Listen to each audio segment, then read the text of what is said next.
Now, many times with making extrusions, it's really hard to keep these things perfectly straight and perfectly flat. What I did is I cut myself an L-shaped channel. This is cut out of plastic. What I thought about doing is taking a little square of plastic like this, and then I would cut out this edge of plastic according to whatever shape I want. So if you take this, if I took the shape that I cut and scrape it across the clay that's down here, what I have is actually a perfectly straight, flat edge of the shape that I have cut. So what I'm going to attempt a fairly large, since this L shape is pretty large, I'm going to attempt a fairly large and decorative sort of base trim, and we'll see what happens. So what I'm going to do is kind of draw a silhouette.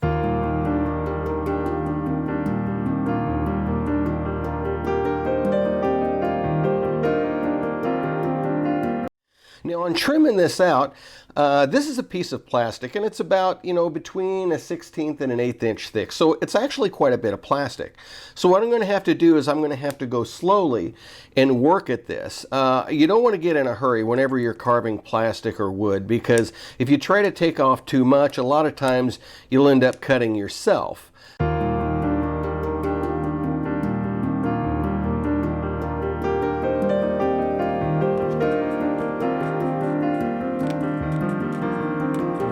Now what I'm going to use as far as clay on this, I'm going to use modeling clay.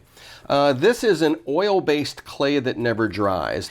Now I did find out a few little quirks about doing this that are hard to explain. One is that sometimes clay, modeling clay or any other clay, tends to stick to things you don't want it to stick to. And sometimes it doesn't stick when you do want it to stick. Looks like I've got probably quite a bit of extra clay around the front here. So what I'm going to do is I'm just going to take a little tool like this, and I am going to cut some of this excess clay off of the front of it, because I'm not going to end up using that much clay. Now there's a definite learning curve to this, because several times when I scraped over this, enough clay built up on the back side of this that it pulled the whole thing up. I'm finally to a point where I can scrape across it cleanly without anything happening, but I'm missing some clay.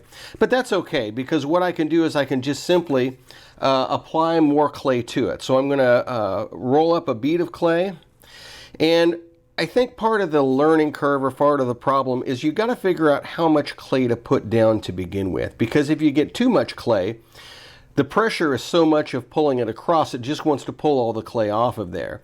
If you don't have enough clay, of course, then you don't have enough to actually do the design with. So what I did is I just simply stuck more clay on there, and then I'm going to run across it again and see if we can get it to come out.